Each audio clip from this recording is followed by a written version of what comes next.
I tried to pay attention to the debate. I really did, but the combination of jet lag and anxiety about my upcoming classes made it impossible. All of the students' arguments blurred together in my head, and by the time the debate had ended, I couldn't even remember a tenth of what anyone had said. I think I may even have fallen asleep for a little while, which is nigh miraculous given that there were 17 voices all clamoring over each other, desperate to be heard. I was snapped back into the world of the waking by a particularly sustained and passionate bout of applause. And one more time, let's hear it for our debaters. What a lively start to this year's competition.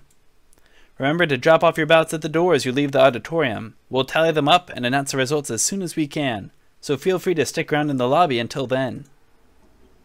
All around me, students were standing up, stretching, and chatting with their neighbors. I turned to look at Megan and saw that she had abandoned the air of austere focus she had been cultivating for the last few hours and had returned to her regular bubbly self. So what did you think, America? Was it as great as I told you it would be, or what? Yeah, it was thrilling. Megan playfully punched me in the shoulder. I knew it. You're definitely going to fit in here, America. So who are you going to vote for? I suddenly remembered the piece of paper that I still held in my hand. I don't know. Do I have to vote? Megan shrugged. I noticed that she wasn't holding a ballot of her own. Aren't you voting, Megan? Nah. But you're so excited about all this. You're paying such close attention. If anyone has a say in who moves on, it should be you. Since I'm going to be moderating some of the debates later, I feel like I have an obligation to be neutral, but... Her eyes gleamed mischievously. I think it'd be fine if I gave you advice on how you should vote, right? I guess so. So who? Bush, Rubio, Graham, Christie, Jindal, Huckabee, Santorum, Walker, Paul. Wow. Authoritative. She rattled off the names one after another in a single rapid-fire sequence. I checked off the boxes next to those names as quickly as I could. Megan looked over my ballot and nodded in approval. Good choices, America. Are you sure I shouldn't vote for Trump? I said it playfully, but I saw a brief flash of sincere anger dart across Megan's face. Don't even joke about that. It'll be an utter disgrace if that oaf is still in the running after tonight.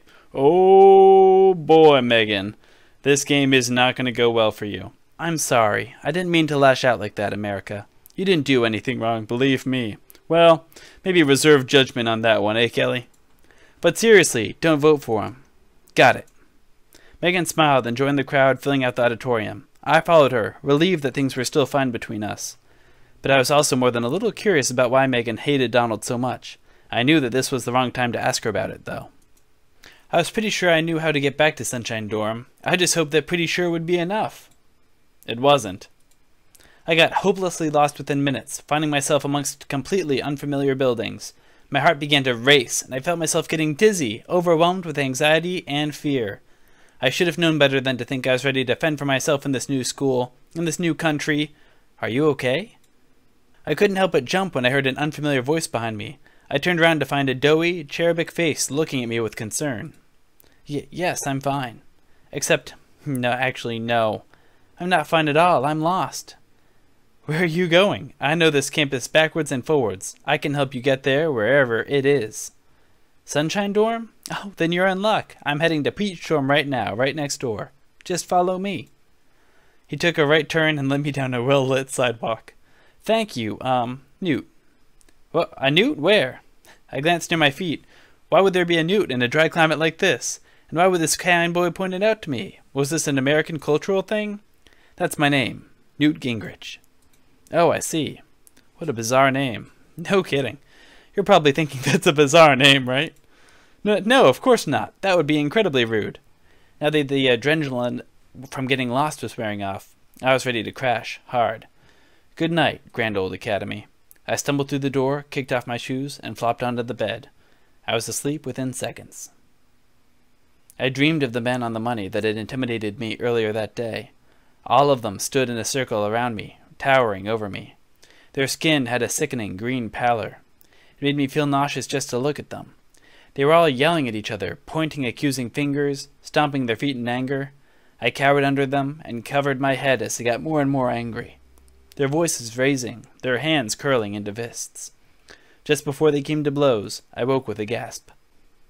When I got out of bed, I noticed a note on plain white paper sitting in the middle of my desk which confirmed my suspicions. It was written in the same neat block script that was on the whiteboard outside our door. America, gone to the library to study. If you need anything, call my cell. Hope you slept well, Megan. Below there was a telephone number and a small smiley face, and lying under the note was a folded-up map of the campus. As I entered her number in my phone, I silently wondered what I had done in a past life to deserve a roommate as considerate as Megan. As I expected and hoped, there weren't many people eating this late in the afternoon. There's only one person, in fact. He was sitting at a table alone, next to the dining hall. His nose was buried in a thick biology textbook that sat on the table in front of him. A nearby empty plate suggested that he had been here reading for a while now. Wait a minute, was he one of the guys from the debate last night? His name was Ted, John, no, that's right, he was Ben Carson. He was so engrossed in studying that he hadn't even noticed me. I should probably let him read in peace. Then again, if I really wanted to fit in at Grand Old Academy, maybe I should push myself to be more outgoing. And what would be a better test for myself than talking to a debate club member? Ask Ben if you can sit with him. I'd do it. I'd take a big risk with a possible reward of gaining a new friend. I took a deep breath to calm my nerves and walked over to Ben's table. Excuse me, may I? Ah! What's... Who? Ben bolted upright the moment I spoke, blinking rapidly and looking round in shop. Had he been napping? I'm so sorry, I didn't mean to disturb you. Oh, goodness, no, don't worry, it's all right. I was just a little startled, that's all. He smiled at me, looking a little bashful. I briefly considered backing out of my plan, but decided to go through with this despite the snag. I was going to ask if it was all right if I sat with you to eat. Oh, if that's what you want, I suppose it would. I mean, if you don't want me to, I can go somewhere else and... No, I want you to. If you want to, that is. Or not. Either's fine. My name's America, and Ben is yours. Your name, is Ben. Stupid. Come on, brain, get it together. I'm Ben, yes. Ben had a soft voice and said every word slowly and deliberately. He would even occasionally shut his eyes while talking, as if constructing his sentences required great concentration. I'm sorry. I'm not great at making conversation. That's all right, neither am I. Obviously. Maybe we could have a conversation about how bad we are at conversations. I laughed, but I noticed Ben wasn't joining in. Had he not meant that as a joke? I think that I have good ideas, and that people would be interested in them. That's why I like to debate, When I can take my time and really compose my thoughts, I think I have worthwhile things to say. Ben finally looked up and made eye contact with me. His eyes were warm and gentle. They made me feel cozy. Pray. I should get going. I need to study for my physiology exam. It was nice to meet you, America. It was nice to meet you too, Ben. Let's have lunch again sometime. We can both practice our conversation. With that, he headed off. Once he was gone, I had to take a few seconds to clear my head. That certainly wasn't what I expected. I started strolling to the northeast, ambling slowly, taking in the sights of the gorgeous campus. Its beautiful skies were so spacious, I passed by a bed of flowers. There were amber blooms that waved in the breeze, interspersed with tall stalks of lavender that stood high above them like majestic mountains. It's not bad, that one was pretty subtle. As for the plain, well, there was simply no other word for it than fruited. Okay, I reject my claim about subtlety entirely. I stepped off the sidewalk and onto the grass to let the group pass by. As they did so, the outer shell of the swarm parted for a moment, and I caught a glimpse of the student at the center of the fawning crowd. Of course, who else could it be but Donald? He must have noticed me staring, because as he passed by, he caught my eye, winked at me, and pointed a finger gun of acknowledgement in my direction. I think they might be giving him too much coolness credit in this. And then, just as quickly as he had appeared, he vanished again back into the sea of admirers. Even though the whole ordeal had lasted only a few seconds, I felt as if I had just had a brush with something important, something momentous, something huge. I checked my phone again. My homeroom was apparently room 045, but how easy would it be to find a single classroom in a building as huge and complicated as this one? I trotted up the steps leading to the building, approached its large double doors, and gave them a tug. Locked, of course. Why wouldn't they be on a Sunday? Ugh, I guess I'm just going to have to get here super early tomorrow morning and try to find all my classrooms before first period. I let out a defeated sigh and prepared to return to my dorm. But when I spun around, I collided with a student who had been approaching me unnoticed. "Excuse me, Wood." Oof! I toppled to the ground, and the boy stumbled back a few steps and dropped the clipboard he had been holding. Sheets of paper flew from it and began to blow away in the wind. "My signatures!" He took a few steps to run after the papers, but then paused, turned back to me, and extended his hand to help me up. "Are you all right?" "Yes, I'm okay, don't worry." He took his hand, and he pulled me to my feet. Once I was standing, I was a good 2 or 3 inches taller than him, my eyes level with his messy clump of curly hair. As soon as he saw that I wasn't hurt, he picked up his clipboard and began chasing the loose sheets of paper blowing down the sidewalk without another word to me. Help him collect the papers. "Here, let me give you a hand with those." The boy didn't acknowledge what I had said, focused entirely on his task. While he frantically grabbed at the sheets that were making a break for freedom and on the wind, I stooped down and collected some of the less feisty pieces of paper that were lying at my feet. When I looked them over, I saw that they were filled, front and back, with line after line of names and email addresses. However, more than a few of the names struck me as odd. For example, I highly doubted that Farts McButt was a real person, and even if he had been, I was skeptical that his email address was actually suckitrand@bitchass.biz. Once I had gathered all the pages around my feet, I looked up to find that the mystery student had nearly finished half of the task as well.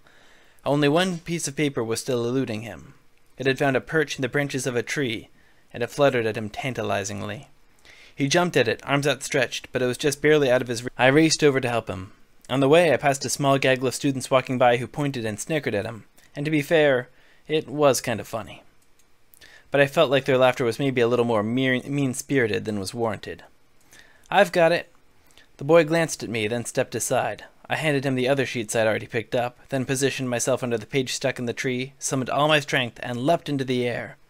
At the apex of my jump, my fingertips were just high enough to brush the sheet of paper. Luckily, this gentle jostle was enough to dislodge the paper and send it fluttering to the grass below. Before it could land, the student snatched it from the air and added it back to his clipboard with the rest. "Thank you." "You're welcome." He didn't raise his eyes to meet mine, even when he was thanking me. He seemed to be even more embarrassed by this ordeal than I was. I contemplated just walking away then and there to spare us more tense silence, but I decided to press on in the spirit of boldness that I had been feeling so far today. "What are you collecting these signatures for?" "What?" As he said this, he finally looked me in the eye. I had to fight back an involuntary gasp. His eyes were maybe the most beautiful that I'd ever seen. Glacial blue-gray, piercing and somewhat watery, as if he had either just finished or was about to start crying. I felt as if I was gazing into a scrying pool, and that if I only peered long enough, I would see my future emerge from his pupils. Wow, I've got to say the poetry in this is pretty inspired, considering the source material. "You're Rand Paul, right?" "How did you know that?" He barked the question at me, almost accusingly. "I was at the debate last night." "Oh, right." He looked like he was about to say something else, but then he stopped himself. "I think you were great." He blushed and tried to hide a small smile. "Thank you." I wasn't lying exactly. I was asleep for most of the debate, true, but I didn't remember Rand making a complete fool of himself, which is more than I could say for some of the others. To be honest, most of the reason I joined the debate club was so that I'd finally be able to make people actually listen to my ideas about student government, like privacy, and balancing our school's budget, and auditing the Fed. What's a Fed? Nobody knows, which is why we need to audit it. Alright, that was a little tongue-in-cheek. I guess so. Our school's constitution is very specific about the powers delineated to the various bodies and administrative subsections of the academy. Rand pulled out a folded document out of his pocket and waved it to me as he lectured. I gathered that it was a copy of the Constitution. Does he just carry that around with him everywhere? Article 3, Section 1 clearly states that oversight of the administrative departments is a purview of the board of the duly elected representatives from... My eyes started to glaze over as he continued. I was trying to pay attention, but dear God, it was boring. The importance of reducing the deficit. Understand? I think so. Good. He pressed the copy of the Constitution into my hands.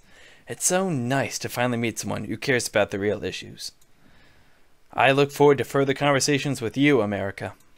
With that, he pursed his thin lips into a smile, spun around on his heel, and abruptly walked away. Goodbye, Rand. America, hi! Marco turned around too and waved at me. I waved back at them. Hello. Go on ahead, Marco. I'll meet you at the gym. Got it, buddy. See you there. They chest bumped, and Marco headed off. Jeb walked over towards me with his long-legged, slightly gangly gait. Jeb reached into his pocket. Where is this going? Dug around for a few seconds and pulled out a handful of small green and silver objects, each about the size of a marble. He plucked one out from the pile and returned the rest to his pocket. I want you to have this. I'm getting kind of uncomfortable. I don't know about you guys.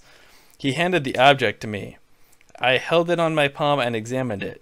It was a tiny figurine of a turtle? A sea turtle. It's a metaphor. A reminder that slow and steady wins the race. You carry around a pocket full of turtles? Yes.